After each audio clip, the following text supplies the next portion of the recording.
Now, I have the honor of introducing Megan Caruso and Jeff Copus, the founders of Sprocket MuralWorks. In 2014, Megan and Jeff initiated their work across Harrisburg to fight blight and add beauty to the city through the creation of vibrant community murals.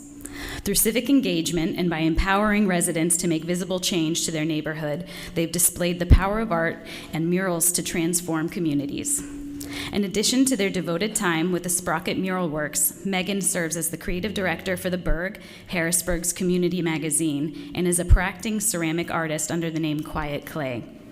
Jeff teaches visual arts at Harrisburg Academy and media and design at York College. Without further ado, our keynote speakers.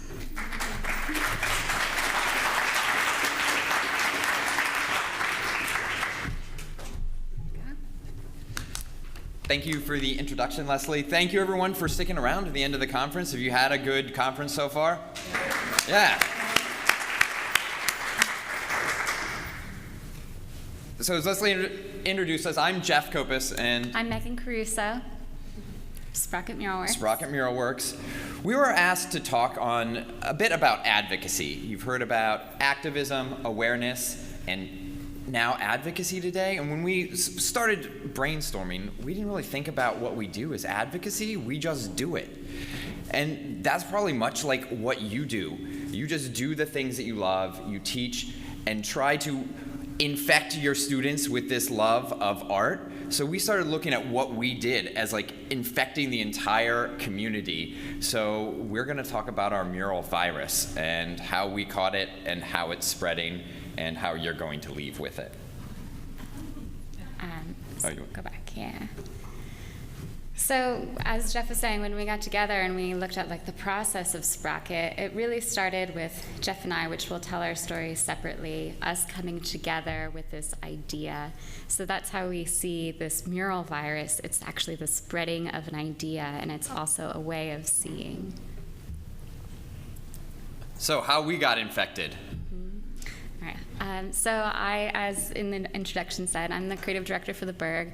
I've lived in Harrisburg for about 15 years, and 5 years ago when I started working with The Berg, that's when I just fell head over heels in love with Harrisburg, because I was reading all the stories that were coming in about our culture here, all the beautiful people here, and I got to meet them. A lot of times as the creative director, we have small budgets for art, so I would go and take photos and meet these people, or we would create art, work with illustrators, and it just really grew my love for Harrisburg in a real way.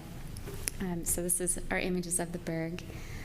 And then at the same time, I was traveling a lot and going to other cities and seeing artwork all over the country. I've had the pleasure of traveling overseas where there's just like tons of street art, and I really felt like I wanted that here in Harrisburg.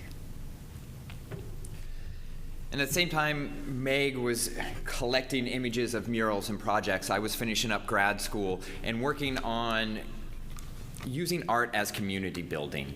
I was really inspired by Candy Chang, her work, Before I Die, and just the interactive portion of that, and how when she applied that to her building in New Orleans, how it gave people a place to reconcile and think about life and the things that they wanted to accomplish in the wake of the tragedy of Katrina. William Walker, and then, of course, everything that the Philly Mural Arts Program does. This is a mural by Meg Saligman, Common Threads. This actually, the prominent figure on this at the time was a high school student, and so really placing images of the community out in there and holding them to this high standard is only going to reinforce in them the love for themselves and what they want to do with their lives. So I started doing some community building work, adding artwork on blighted buildings, working with the community to envision what they wanted to see. Blight's not a reflection of the people that live around those buildings, and so empowering them to tell their own story in their own voice and shaping that kind of led me to want to do more murals around the city, and that's how Meg and I got connected. Mm-hmm. Yep. All right. So we'll give you all this history in a very pretty package. Video.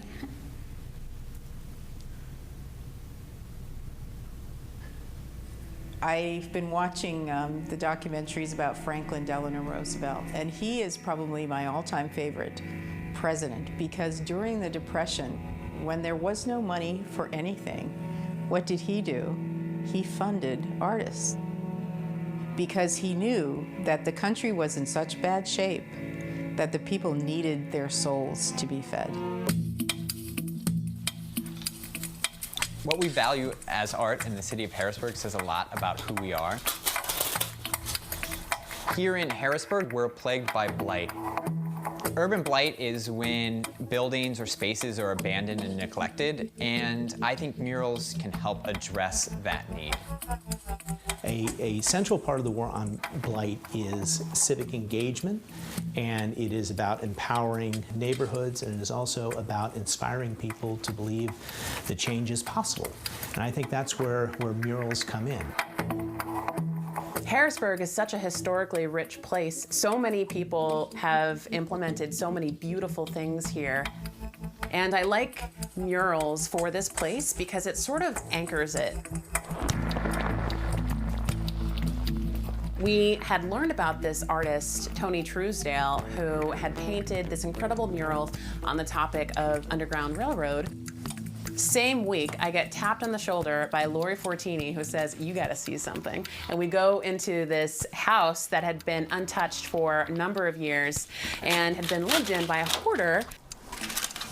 There was so much stuff, this is amazing, just shoved in there that it had been obscuring these incredible murals painted all over the walls and ceilings. It was the same artist. It was Tony Truesdale. She had painted all over the walls of this house, and we had just found out about her that week from having researched a different mural that she had done.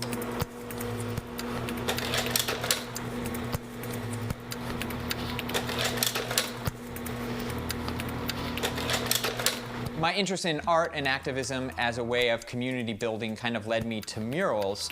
And here in the city of Harrisburg, I wanted to connect with other individuals who might be doing similar work or interested in the same thing. Maybe some smaller pieces, coming out from there. Yeah, I think it'd be awesome. So many artists in Harrisburg are chomping at the bit to get involved and really want to make something on a large scale that matters. I'm an independent designer, so I'm always online looking at inspiration. And my mom had sent me, it was just like an email to a collection of this street art from all around the world. And at about the same time, there just started popping up in Harrisburg little glimpses of street art happening. And then Liz showed up and was like, "Hey, you remember you wanted to do a mural project?" She's like, "I think we can do it."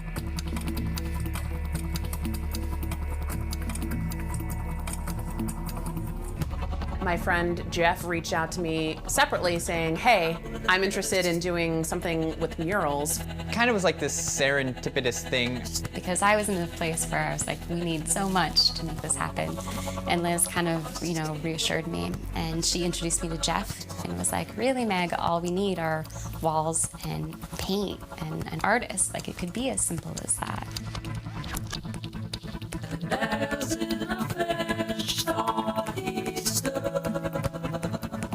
I think people need to be fed emotionally, intellectually, and spiritually, and art does that.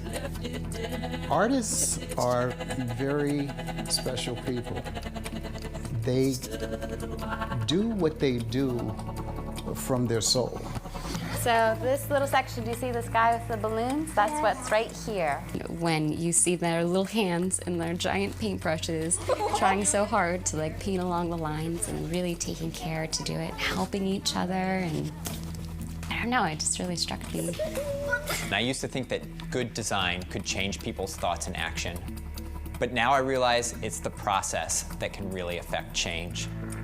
Art and murals have the ability to take a property and transform it in a way which is a greater return on investment than, say, just about anything else that you can do.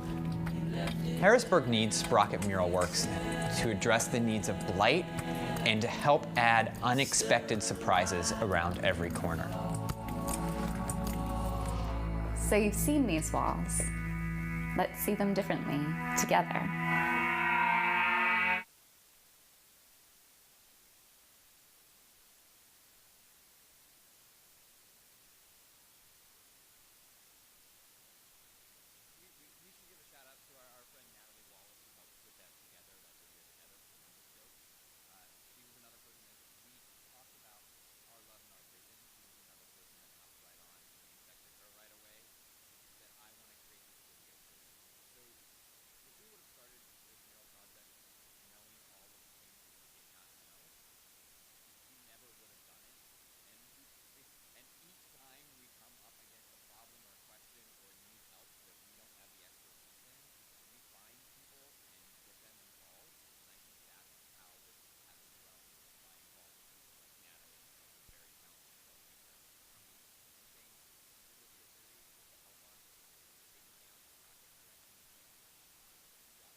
can you hear me? All right. Our first mural that you saw in the video was actually done with another organization called Barack Inc. It was a community mural at the UMC Center off 3rd and Kelker Street. So this was where we learned, I learned the actual scale of mural making, like what sort of paints to use. We involved all the children, so their ages like 5 through, I would say, 17 who helped painted this mural. But this was like our very first project.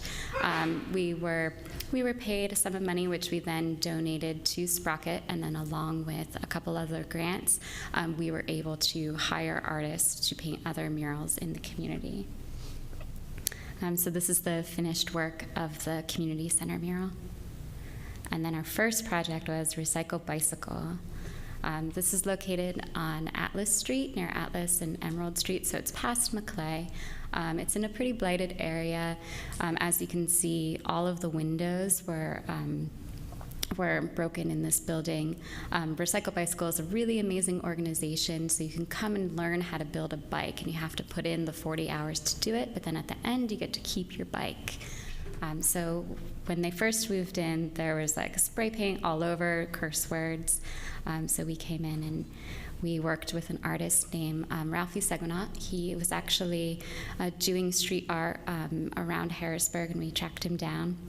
He came up with a couple of these concepts, which we then mocked up on the building. This is a little bit of our process. And so the window, and then this is the finished result. So as you can see, it's pretty close. Since the windows were totally knocked out, what we did is we inserted boards into the frames, so that instead of just boarding them up from the outside, they could still be functional and open and close. We actually took those boards to the UMC Center, and kids painted on the back of them, so their artwork is facing the inside of the building. So here's some close-ups. And then we had a really great party there. So Recycle Bicycle opened up, invited the community of like saying like, hey, we're here, bring your bikes, come learn how to build, we'll fix them, come learn how to build a bike. And that was our very first project that we coordinated and paid another artist to complete.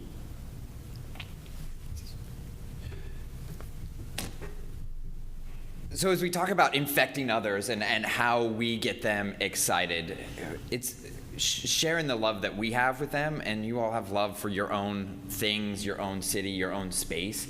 And we went out and would set up literally on a corner, almost on a corner, in a parking lot in front of a wall where we wanted to paint, and asked the community members when there was gatherings, what kind of art do you like? We didn't get into themes, we didn't get anything, just like, do you like abstract? Do you like real? Do you like historic? We talked for kids, young and old, all ages, and had conversations about art and got them thinking about envisioning what spaces could be and not what they are. So artists have this great way of envisioning things. Not everyone does, so when we talk to them, we're helping them see a better possibility. So we came up, this Midtown Cinema mural, this process was a year plus. We had about a dozen community meetings, and it took 10 days to paint.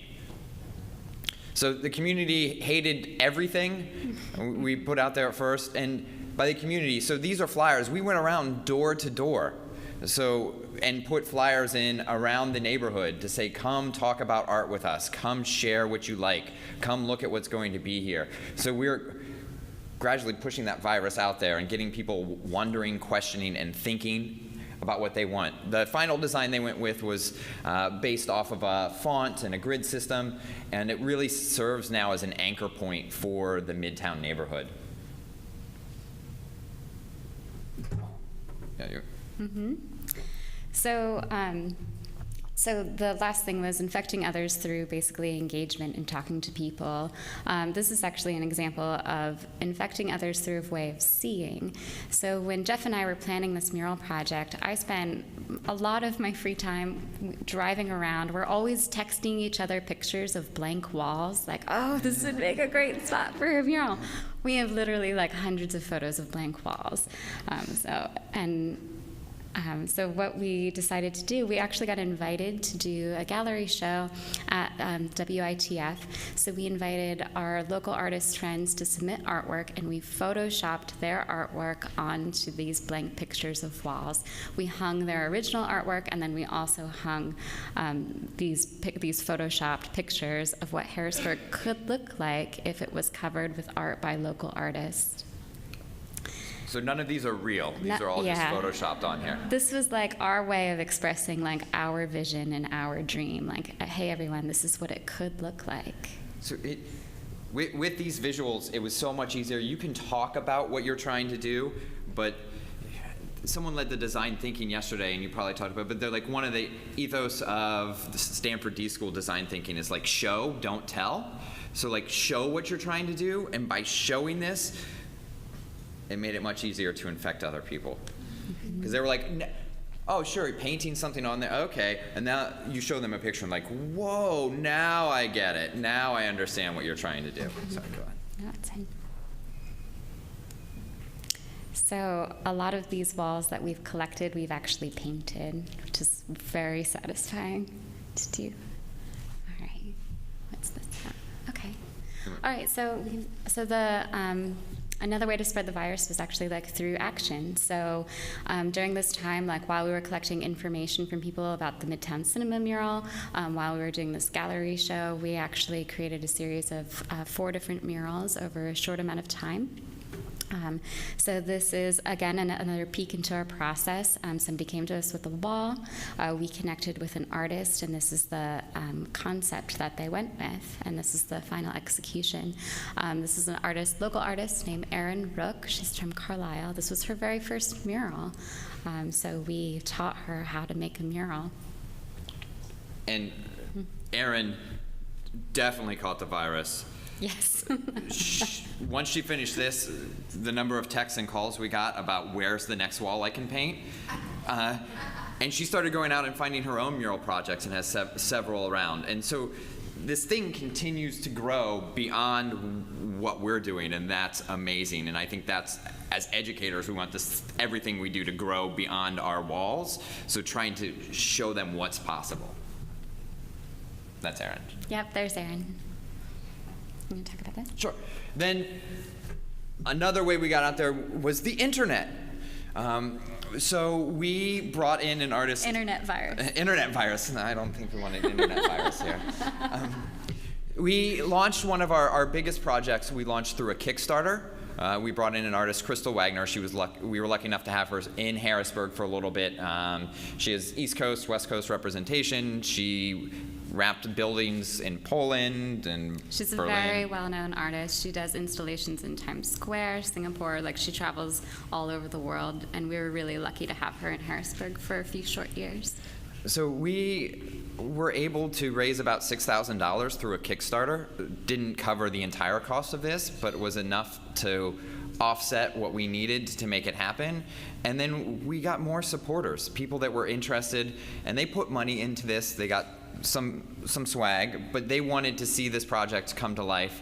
So we just continued to build our army of supporters. Infected zombies? I don't know.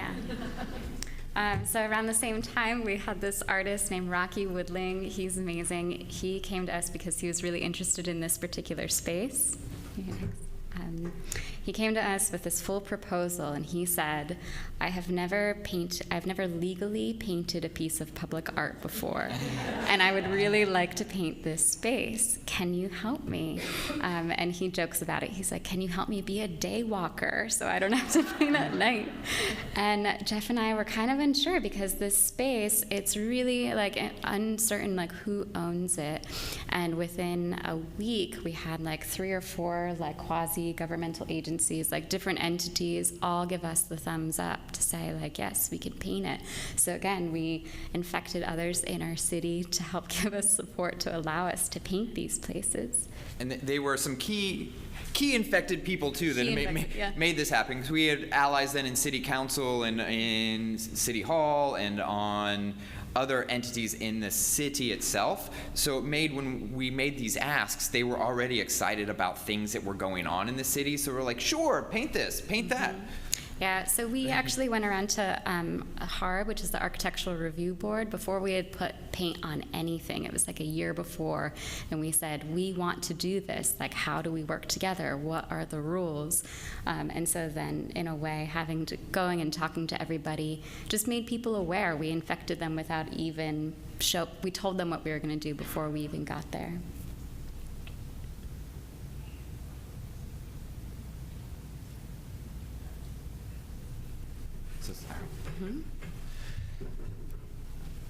So then as more artists were there, more artists got involved, more community members got involved, we had more volunteers involved. This thing continued to grow. So last year, 2017, in the summer, we held a mural festival. We completed 18 projects in 10 days with a staff of 0.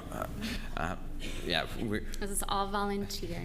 So, and it was because of, this is like a whole slew of people that supported this mural festival, and it's because they started to see, we helped them see what the city could be and how they could be part of something positive. Some of our bigger sponsors were able to have, they really bought in and wanted to have a little more access to artists and access to themes of murals. One of our big sponsors was Members First, so a bank. So if you're looking, where can I fund projects similar to this in my hometown? Banks have their community reinvestment funds that they have to spend money in the community. So they have to give money out. So you should be one of the people they give it to. And we helped them talk about messaging and what they wanted to share. They wanted, what's their? So Members First, their brand, their tagline is putting members first. So we edited it a little bit to say putting community members first, and we just handed off that very general direction to the artist, Dan Black. Dan's from Texas, and Dan came back with this really great concept. Can you go to the next slide? So he has, these are his original renderings for his concept, and he has. Do you want this one? Yeah, either's fine. But he basically came back and said, so all of these arms reaching for each other, like we have to help each other, we have to uplift each other, the different colors represent diversity, and we have to help each other even though there are obstacles. So the obstacles, for example, are like the severed hand or the severed thumb.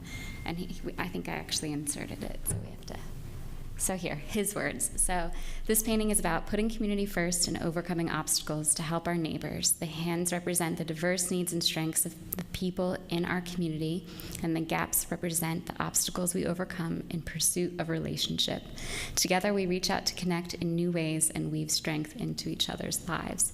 And so it was perfect. It was this like really beautiful way of, Members First supporting a mural in the community, the artists like taking kind of like one of their core values and recycling it kind of for the community. So it ended up being this really seamless process. This mural is located on Market Street outside of Strawberry Square. And one of the things we realized when talking to community members or talking to organizations, especially sponsors with money too, they can be very like literal thinking. So the first thing Members First said, can we do like a piggy bank and money going into this piggy bank? And we'd help them see that they can tell their story differently and have a bigger impact if we look at it through just slightly different lens. And the number of times that, so some of you are probably from here, some of you got around and walked around. The river is like 1 block up, 2 blocks up from where we're at, and the Capitol is like 4 blocks up. They are both very beautiful things, and you should go see them in person. The number of mural projects that people have said, we would like to paint the river and the Capitol building. And we said, we love the river and the Capitol building, but why don't we like create something new in the city? You can go see the actual real things and enjoy them in person. Yeah, and so another one of our partners and big allies in the Mural Festival was LACSWAMA, which means nothing, but it's the Lancaster County Solid Waste Management Authority. They handle our trash here. So they got involved and wanted to help tell their story of here in the city, we have an incinerator that almost bankrupted us. It's a whole big thing. LACSWAMA owns the incinerator and turns our trash into power. The power from our trash powers the Capitol building. So they turn trash into energy and trash into things of beauty. So they wanted to kind of tell that story too. Again, they were one that said, can we have the Capitol building in the river? We said, how can we tell the story a little differently? So yeah, so this is located on 3rd Street. We had like a big event, and all these people came out. There was like hundreds of bikes, but this is like one of the only photos that we have that show the full mural. Yeah. There's people in front of it. And this crew of people in the bikes right here, they all originated out of Recycle Bicycle, which was one of the first murals that we showed you in this presentation. So they got infected and they said, we're going to bring our friends and we want to show them what's happening too. Let's coordinate a bike ride around all of these murals. We've had runs that went around the mural. We had beer runners. They drink and then go run, or run and then go drink. They go around the murals. And so they're introducing new people to this because they get excited about it. Wait, I hear back real quick. So the concept again of this mural, turning like Lakswama sees trash as a really valuable resource, and they also they donate a lot to preserve like wildlife. They've done a lot of work along the green belt. So again, instead of doing like the Capitol and the river, the artist came up with this really like perfect idea of taking all of this trash on the left, all this like gray, dark, lifeless trash, and then this like vortex of kind of turning it into something that's like beautiful and energetic and has growth.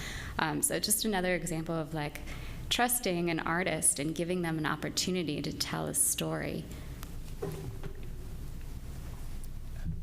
And this is a project that's along the Riverwalk. This was done by an artist, James Aaron Dunn. He is from Central Dauphin originally and works in Philly as a teaching artist. Another entity we partnered with, and why we're talking about this one, is Capital Region Water. They provide the water. They're our water authority here. And they wanted to talk about preservation of the river. So they had seen this, we'd talked to them, and we'd collaborated on some other projects and ideas of how they can tell their story through public art. And again, you don't want to talk, it could be a little boring perhaps, talking about conserving water, but what they wanted to highlight was the beautiful ecology that we have in the river and the importance of why we conserve water, why we don't dump things in the river, because we're protecting this wildlife, so we're giving a vision to the creatures that are there. So James actually worked, Capital Region Water was really, they wanted to tell that story, and they also wanted to work with kids. So James worked with students from St. Stephen's School and brought them out. Capital Region Water was able to pair a lesson, an ecology lesson, with the painting. So it tied in a couple different subjects and brought the students out to have a lasting impact that's there along the river, and they can have pride in it. Mm-hmm. Yeah, they painted animals and wildlife found along the river and learned about them. And so for those of you who've ever like painted, worked with kids, it's just really beautiful. It's really beautiful to be able to give them the opportunity. It's a much larger project because they're, different skill levels. So sometimes, Dana, I think you would know this, you have to paint things twice. It takes a little longer. But it's worth it for them to have the experience at such a young age to paint murals on this scale and to feel like empowered that they have an effect on their neighborhood and their surroundings. To learn that so young is just like so empowering. And when we work with young kids, our projects we frame in how wrong they can go, if that makes sense. Like, so the room for error in their part doesn't mess up the overall vision of the mural or the aesthetic of it. So they have their own spot that they can take ownership of. Mm-hmm. But when you step back at the whole, it still looks professional. That's one of the things that as we're bringing in artists, we brought in artists from around the world for this, to elevate the quality of public art in the city and the perception of it. Sometimes there can be like this, it's a community art project. That means it's gonna not look good and it's gonna be like handprints, which right. there's a space for that. There is space. We're not right. talking down to that. No, but trying to show, look, this is what we can strive to be. We can involve students. We can run the breadth of your community-run projects to your very professional done projects, and there's a space for all of that in the landscape of the city. So we've found a couple good ways to infect people. One is with facts and one is with emotions. So there's a lot of good research out there. I'm going to touch on a few things real quickly as resources. Americans for the Arts, all aware of it, has great resources on the economics of the arts. And so here in Pennsylvania, 2015, over $1.6 billion was spent by arts and culture attendees outside of the ticket price. So that means they would pay to go to a concert and then eat dinner, or they would come in for a festival and stay overnight. That's money when we're talking to, like the Hilton, for example, to get money for festivals or to bring artists in. Look at all of this money that's being spent by supporters of the arts. If we provide more cultural assets in our region, we can capture more of those cultural dollars. And those aren't dollars that are going into Meg and I's pocket by any means. Those are dollars that are going into local businesses. They're supporting small shops. They're supporting the coffee shops, everything around. So that's money. And then so money talks sometimes. Like that makes sense to some people. Other research. So big name universities have done some research into the benefits of murals in public art. Yale and UPenn are two of the big ones that I use when you're like, well, the Yale research says that murals are going to make us healthy. It gets a little. It adds some credibility to what you're trying to do. And so the Yale research, there's a few studies out there, but really it improves the perception of the neighborhoods, and the perception then affects the health. UPenn shows that murals can improve health, the safety, and well-being of those living near the murals, and that murals have the ability to propel the creation of additional amenities, to generate social capital through this conversations and working with other individuals, and then provides inspiration, individual inspiration. And we've seen that where we put up projects and across the street, they've started a street cleanup because they wanted to keep the neighborhood clean. Yale did a 2-year study, so they have research on the effect of murals 1 year out and 2 years out. And 2 years out is just as strong as when the murals were put up, actually stronger, to be honest. And then emotion. So we know the emotion. We love art. We know what it can do, but we have to show other people and help them understand that.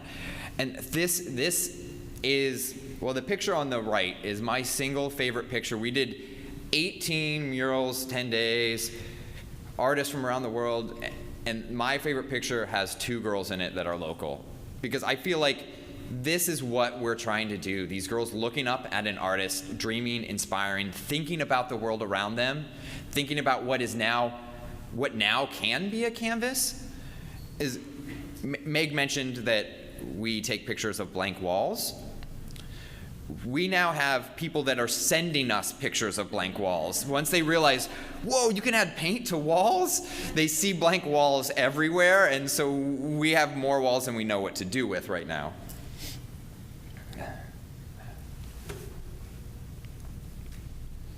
So while Jeff is loading this, as part of the Mural Festival, we had over 150 volunteers.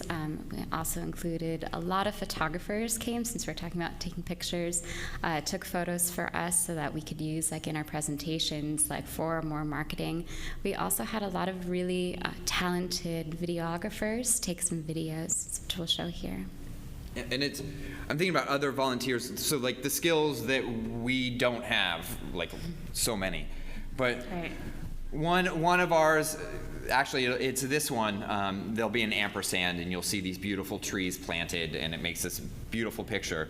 We had to remove everything from there. We had a volunteer who was an excavator to help us get these roots that were legit. I mean, other people that we've had to work with, we don't know laws, so barely no laws. We know some laws, but we worked with volunteers, lawyers for the arts, so we had to find friends that were lawyers, friends that were accountants. Insurance friends. Friends that were insurance. And like these are all people now that are advocates for the arts because they've seen the impact that it can have. We've helped show them, but we had to ask them for help, and we had no money. So it was convincing them for the love of what we were trying to do.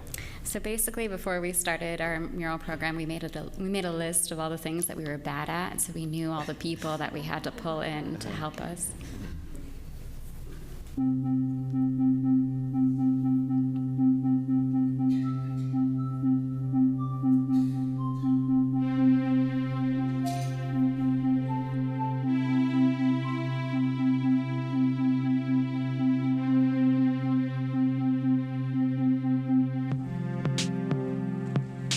My name is Ralphie Seganot. I go by SR81. I've lived in Harrisburg City for about 8 years, and I'm a stencil artist. 150 individual pieces that are 2 foot by 3 foot sections. On this scale, it's a laborious process. Creating stencils is very therapeutic for me. To take it to a wall or a canvas and see it come to life, I mean, it's awesome.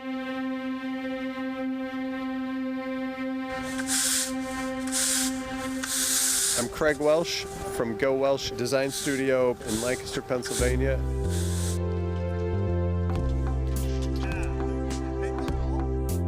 If we could create something where we were encouraging people to be part of the mural and people actually complete the mural, that if it's a couple or a family or a group of friends, that they somehow are connected.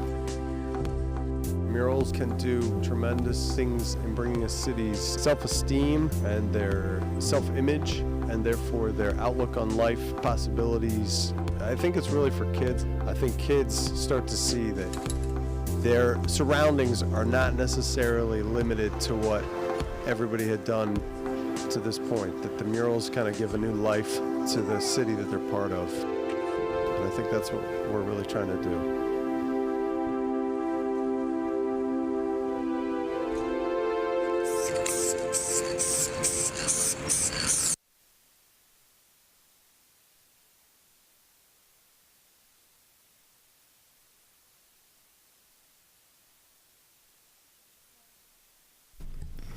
Towards the end of our presentation, we just want to wrap up and run through a couple of the murals that we've created here in Harrisburg and talk about them. This one is located on 6th Street off 6th and Forster. This is our Black History mural. This building has a lot of history here in Harrisburg. During segregation, African Americans weren't allowed to stay at the hotels downtown, so they would stay here, and we had many famous musicians come through, like Louis Armstrong.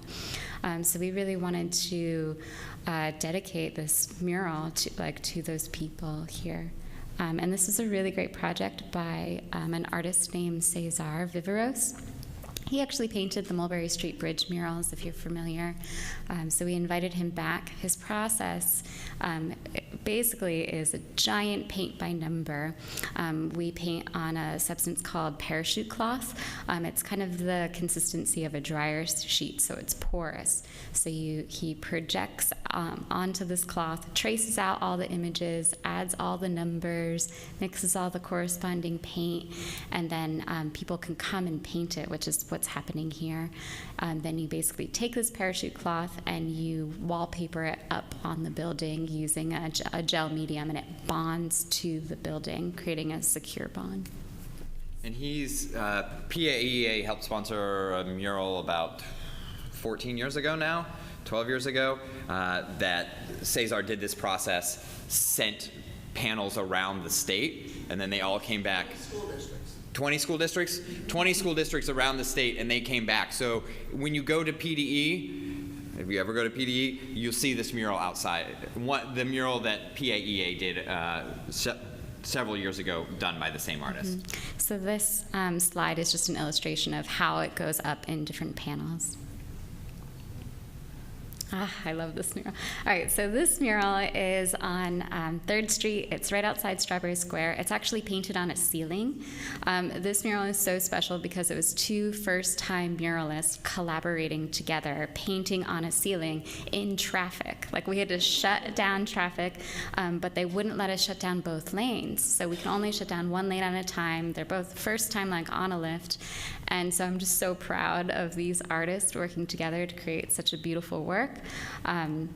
Sam Sanders did all of the flowers, all of like the floral, and then Shane Patrick Gallup, he actually painted the hands on parachute cloth. So this was one of my favorite projects. And Meg's mentioned, we mentioned a lot first-time mural artists.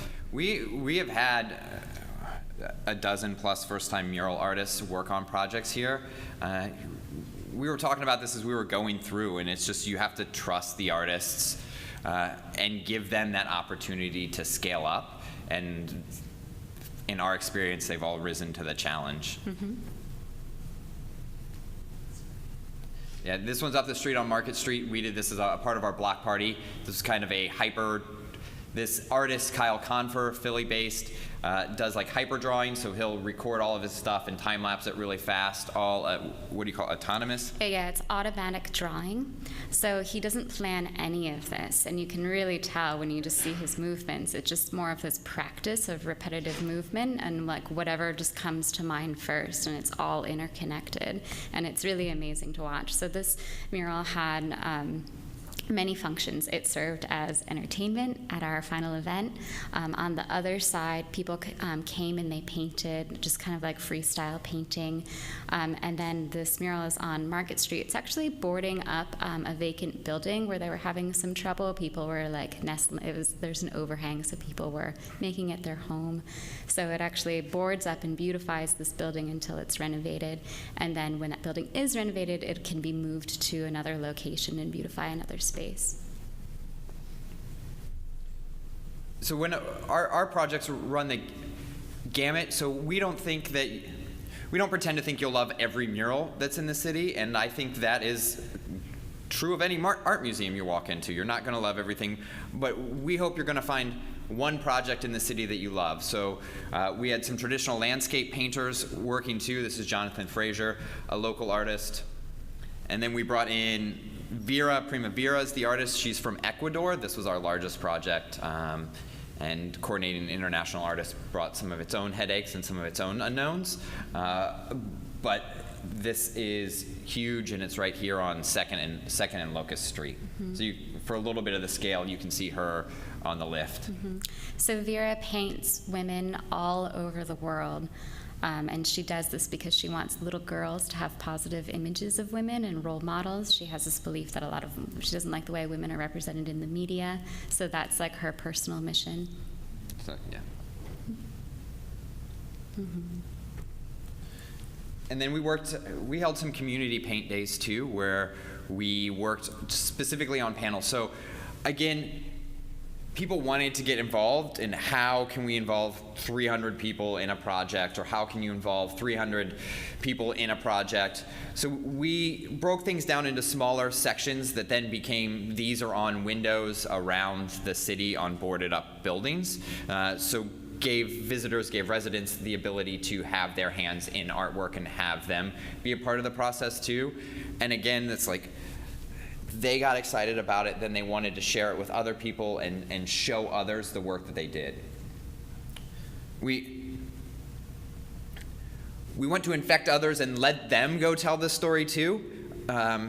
As we mentioned, we now have mural artists that are trying to do their own projects. We have organizations that are seeking funding to do their own mural things outside of us. And this is exciting because we want a city covered in art. And so one way that others have told our stories, we got some press. I don't know why they put us on a magazine cover. They give us awards. I don't know. They let us talk at conferences like this. It's weird. Because we're very humbled because we're just figuring this out as we go along. Like, we don't have this, like, this is what you need to do to make this happen. You just need to love whatever you're trying to do and spread that love with someone else, and share that excitement. And So, like I said, we don't know much, but we know we enjoy making art and making the city a beautiful place. And it's just grown really organically, like a virus, right? Like we haven't like planned like step 1, step 2, like this is how it's gonna look perfectly. It really just has like grown and spread, and other people's enthusiasm has really carried the project. You know, like Jeff and I just came up with the idea, and we put in a lot of hard work, and like it just continues to spread. And one of our last slides is our gratitude just for being able to do this. Like, during the Mural Fest, I had a hard time because there was this moment where I felt like this was our dream, right? And so my friends would come and help, and people would come and help. And it would blow me away because I'm like, people are volunteering like 12 hours of their time to help with this. And I would feel like, almost like bad about it, and then I just realized that's a terrible way of thinking, you know, like it's almost like our dream became their dream, and it just became this big beautiful like way of us all working together and all connecting, and we're just so grateful that we can even do this and that it continues to grow. And I think as we talk about advocacy and as we talk about sharing what we do and getting others to support the arts, as Sprocket's grown, we've let people get excited about things that are different than what we get excited about, and then they've run with those things. And just allowing others to have input on what's happening, whether it's choosing the mural theme like we did, or helping select a location, or using their own skills as accounting, or pulling up routes. And yeah, I'm humbled and thankful. We throw we throw a pretty good party, and that's one way that we've shared this gratitude with others. We try and, in my personal life, I can just run from project to project and not reflect too much, and many of us are probably that way. We need to slow down. I need to slow down. It's a note to myself. I need to slow down and reflect a little bit more. But when we involve so many people and we're getting them excited about art and art in the community, we need to give them an opportunity to celebrate the work that they've done. So we threw a big block party to celebrate the Mural Fest, and again did some public art painting and allowed more people to create a project that will have life. Yeah, so hopefully you're infected now. Hopefully you see blank walls, you can send them to us, and hopefully you can infect others too. Yep. So thank you for your time. Thank you for listening, and thank you, Dana, for inviting us, or the committee for inviting us. Thank you.